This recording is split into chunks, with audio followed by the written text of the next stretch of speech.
Bollywood silver screen presenting Iceman. इस कहानी की शुरुआत में आर्कटिक की ठंडी जगह पर एक गुफा के अंदर कुछ रिसर्चर्स को एक जमा हुआ क्रीचर मिलता है, जिसे वो बर्फ के साथ ही काट कर अपनी लैब में ले आते हैं। यहाँ रिसर्चर्स को पता चलता है कि ये 40,000 पुराना क्रीचर है, इसीलिए यहाँ पर स्टैनली नाम के एक एंथ्रोपोलॉजिस्ट को बुलाया जाता है। एंथ्रोपोलॉजिस्ट उन्हें कहा जाता है जो पुराने जीवन और नए जीवन के ऊपर रिसर्च करते हैं। और अब जल्दी यहाँ पर सबको पता चलता है कि बर्फ के इस टुकड़े के अंदर जो क्रीचर है, दरअसल वो एक इंसान है जो पिछले 40,000 सालों से बर्फ में जमा हुआ है। ये सुनकर सब के सब बहुत एक्साइटेड हो जाते हैं, क्योंकि ये एक बहुत बड़ी खोज है। ये तय करते हैं कि ये आइसमैन की बॉडी के टुकड़े करके अलग अलग लैब में भेजेंगे, ताकि उस पर ज्यादा से ज्यादा रिसर्च हो सके। जल्दी ये बर्फ को पिघलाकर आइसमैन को बाहर निकाल लेते हैं, जिसके बाद ये उसकी बॉडी को चेक करते हैं। इन्हें पता चलता है कि उसकी बॉडी के सेल्स ज्यों के त्यों हैं, वो सब के सब एक्टिवेटेड है। साथ ही उसका ब्रेन भी पूरी तरह से ठीक है। अब ये उसे रिवाइव करना चाहते हैं, इसीलिए उसके हार्ट पर इलेक्ट्रिक शॉक देते हैं और जल्दी आइसमैन जिंदा हो जाता है। लेकिन आइसमैन जब अपने चारों तरफ सभी को मास्क के साथ देखता है तो वो डर जाता है। वो इनसे छूटने की कोशिश करता है। हालांकि ये उसे नींद का इंजेक्शन लगाने की कोशिश कर रहे होते हैं, लेकिन वो बहुत ज्यादा हिल रहा होता है। और तभी स्टैनली समझ जाता है कि मास्क देखकर वो डर रहा है, इसीलिए वो अपना मास्क हटा देता है, जिसके बाद वो आइसमैन शांत हो जाता है और उसे बेहोश कर दिया जाता है। यहाँ पर जितने भी साइंटिस्ट हैं वो सब के सब बहुत खुश है, क्योंकि ये एक बहुत बड़ी खोज है। यहीं पर डॉक्टर डियाना भी होती है, जो कहती है कि इस खोज के बाद हमें पता चल चुका है कि इंसानों की बॉडी को हजारों साल तक फ्रीज करके रखा जा सकता है। इसीलिए वो पेशेंट जिनकी बीमारी का इलाज नहीं है, उन्हें हम फ्रीज करके रख सकते हैं, और जब भविष्य में उनकी बीमारी का इलाज आ जाएगा तो हम उन्हें ठीक कर सकते हैं। ये साइंस की मेडिकल की दुनिया में एक चमत्कारी आविष्कार होगा, और ऐसा करने के लिए इन्हें आइसमैन के ऊपर एक्सपेरिमेंट करने होंगे, रिसर्च करना होगा, उसके डीएनए को समझना होगा कि कैसे वो 40,000 सालों तक फ्रीजिंग टेम्परेचर में भी जिंदा रह सका। पर स्टैनली इन सब से सहमत नहीं होता। वो कहता है कि हमें आइसमैन की जीवन शैली को, उनके कल्चर को समझना होगा, ताकि हमें पता लग सके कि कैसे मुश्किल हालातों में भी उनकी बॉडी एडजस्ट हो जाती थी। इसके लिए हमें आइसमैन को उसी माहौल में रखना होगा जिस माहौल में वो रहा करता था, यानी कि जंगल में।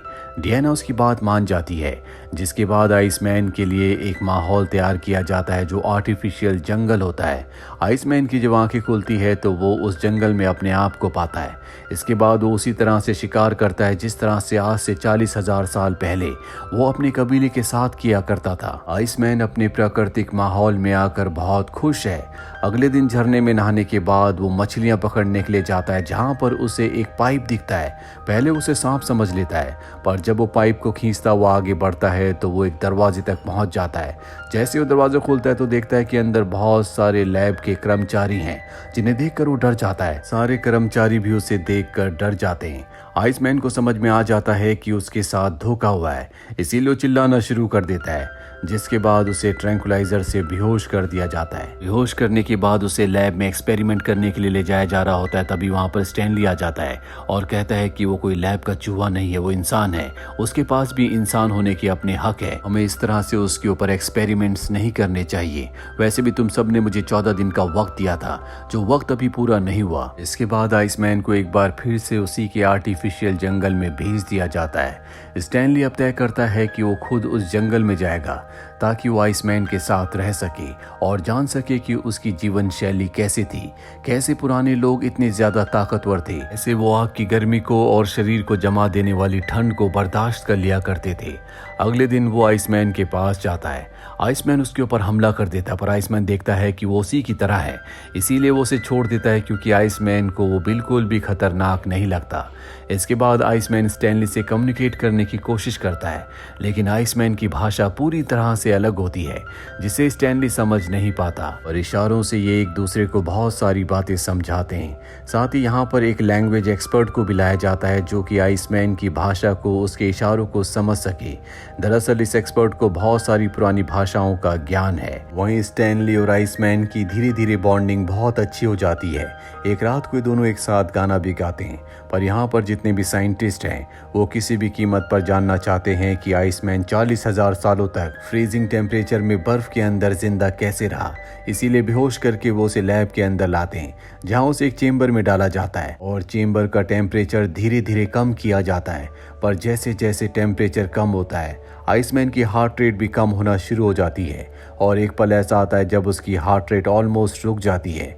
पर इससे पहले कि उसकी मृत्यु होती ये उस मशीन को ऑफ कर देते हैं। इस बार आइसमैन की जान जाते जाते बच जाती है। आइसमैन को उसी आर्टिफिशियल जंगल में छोड़ दिया जाता है और जब उसके पास स्टैनली जाता है आइसमैन कहता है कि तुम्हारे साथी मेरे ऊपर अत्याचार करते हैं, इससे तो अच्छा है कि तुम मुझे मार दो। पर स्टैनली ऐसा नहीं करना चाहता। सीलियो डियाना के पास जाता और कहता है कि मैं चाहता हूं कि तुम आइसमैन से मिलो। हालांकि शुरू में वो डर रही होती है, लेकिन उसके कहने पर वो आइसमैन से अगले दिन मिलने के लिए चली जाती है। आइसमैन उसे देखकर बहुत खुश होता है। वो डियाना के करीब जाने की कोशिश करता है, लेकिन स्टैनली उसे समझा देता है कि डियाना मेरी गर्लफ्रेंड है। और अब आइसमैन लकड़ी से जमीन पर एक पक्षी का चित्र ड्रॉ करता है और वैसे ही पक्षी का टैटू उसकी चेस्ट पर भी होता है। अगले दिन एक बार फिर से डियाना और स्टैनली उससे मिलने के लिए आते हैं और आज वो बहुत खुश होता है। वो जमीन पर लकड़ी से एक बार फिर से एक लड़की का और 2 बच्चों का चित्र बनाता है, जिससे समझ जाते हैं कि ये उसका परिवार था। और तभी आसमान में ऊपर हेलीकॉप्टर आ जाता है, जिसकी परछाई को वो ऊपर लगे हुए शेड से देख सकता है। ये देखकर वो बहुत ज़्यादा एक्साइटेड हो जाता है, वो ऊपर की तरफ भाग रहा होता है। उसका जोश देखकर ये दोनों के दोनों हैरान होते हैं। आइसमैन बार बार अपना हाथ उठाकर एक ही शब्द बोल रहा होता है, जो होता है भीड़ा। उसे देखकर ऐसा लगता है कि जैसे वो किसी की प्रार्थना कर रहा है। स्टैनली यहाँ से हेलीकॉप्टर को जाने की कमांड देता है। हेलीकॉप्टर के जाने के बाद भी आइसमैन सिर्फ हेलीकॉप्टर के बारे में सोच रहा होता है। स्टैनली अब जानना चाहता है कि भीड़ा का मतलब क्या है, इसीलिए यहाँ के लोकल लोगों से भीड़ा का मतलब पूछता है, जिस पर उसे बताया जाता है कि ये एक मिथिकल बर्ड का नाम है, जिसे गॉड का मैसेंजर कहा जाता है, जो इंसानों को उनके कर्मों के हिसाब से स्वर्ग या नर्क ले जाता है। यहाँ पर स्टैनली समझ जाता है कि आइसमैन हेलीकॉप्टर को वही मिथिकल बर्ड समझ रहा था, इसीलिए वो भीड़ा कहकर उसकी प्रार्थना कर रहा था। उसे ये भी समझ में आ जाता है कि अपने वक्त में यानी कि आज से 40,000 साल पहले आइसमैन बहुत ही स्पिरिचुअल रहा होगा और जब आइस एज की शुरुआत हुई तो वहाँ के जानवर और लोग मरने लगे, जिसके बाद आइसमैन ने अपने आप को गॉड को ऑफर किया ताकि उसके बदले गॉड उसके सभी लोगों को छोड़ दे, उसका ट्राइब बच जाए। इसीलिए एक गुफा में समाधि पर चला गया, जिसके बाद ठंड बढ़ने की वजह से वो वहीं पर जम गया और अगले 40,000 सालों तक बर्फ के अंदर जमा रहा और आज भी वो जिंदा है। वही हमें आइसमैन को दिखाया जाता है, जो हेलीकॉप्टर वाले इंसिडेंट के बाद अब स्टैनली से बात करना भी बंद कर देता है। वो अपने शरीर पर किसी तरह के चिन्ह बनाता है। दरअसल वो एक बार फिर से समाधि में जाना चाहता है, क्योंकि उसे नहीं पता कि जब आखिरी बार वो समाधि में गया था तो उसके बाद अब 40,000 साल बीत चुके हैं। हालांकि यहाँ पर हर कोई उसकी मदद करना चाहता है, लेकिन उसकी मदद कैसे की जाए किसी को कुछ नहीं पता। स्टैनली जब उससे मिलकर जाता है तो वो चुप कर देख लेता है कि स्टैनली यहाँ से बाहर कैसे निकलता है, और उसके बाहर निकलने के बाद वो भी इस जगह से बाहर आ जाता है जहाँ पर वो मॉडर्न इंस्ट्रूमेंट्स को देखकर पूरी तरह से डर जाता है। तभी उसके सामने एक वैज्ञानिक आता है। डर में वो उस वैज्ञानिक को जख्मी करके इस लैब से बाहर निकल जाता है, जहाँ वो चारों तरफ बर्फ देखता है। बर्फ देखकर वो बहुत खुश हो जाता है और तभी उसे अपने सामने हेलीकॉप्टर दिखता है जो उस जगह पर लैंड करने वाला होता है। वो भागता हुआ हेलीकॉप्टर के पास जाता है, लेकिन हेलीकॉप्टर से उसका सर टकराता है, जिससे वो वहीं पर बेहोश हो जाता है। इस मैन को एक बार फिर से पकड़ लिया जाता है और अब जितने भी रिसर्चर्स होते हैं वो सब तय करते हैं कि वो आइसमैन के ऊपर एक्सपेरिमेंट्स करेंगे। आइसमैन की जिंदगी की उन्हें कोई परवाह नहीं है। हालांकि स्टैनली उन्हें ऐसा करने से मना करता है, लेकिन स्टैनली को इस प्रोजेक्ट से बाहर निकाल दिया जाता है, जिसके बाद वो तय करता है कि वो आइसमैन को यहाँ से किसी भी कीमत पर निकालेगा और उसके प्राकृतिक माहौल में उसे छोड़ देगा। वो आइसमैन को किसी तरह से सबकी नजरों से बचाकर यहाँ से बाहर निकाल लेता है। और अब रिसर्चर्स को पता चल चुका है कि स्टैनली यहाँ से आइसमैन को लेकर निकल चुका है, इसीलिए इन दोनों के पीछे हेलीकॉप्टर को भेजा जाता है। और जब एक बार फिर से आइसमैन को ऊपर आसमान में हेलीकॉप्टर दिखता है तो वो उसकी तरफ भागने लगता है। हालांकि स्टैनली उसे रोकने की कोशिश करता है, लेकिन तभी इन दोनों के बीच की बर्फ धंस जाती है। स्टैनली को अपने सामने कुछ भी नहीं दिखता। वहीं हम देखते हैं कि आइसमैन हेलीकॉप्टर तक पहुंच गया है। वो हेलीकॉप्टर को नीचे से पकड़ लेता है, जिसके बाद हेलीकॉप्टर को आसमान में ले जाया जाता है। हालांकि पायलट उसे ऊपर खींचना चाहता है, पर आइसमैन ऊपर नहीं जाना चाहता। उसे लगता है कि उसने अपने मिथिकल बर्ड को पकड़ लिया है, जिससे उसके दिल, दिमाग और आत्मा में सुकून और शांति होती है।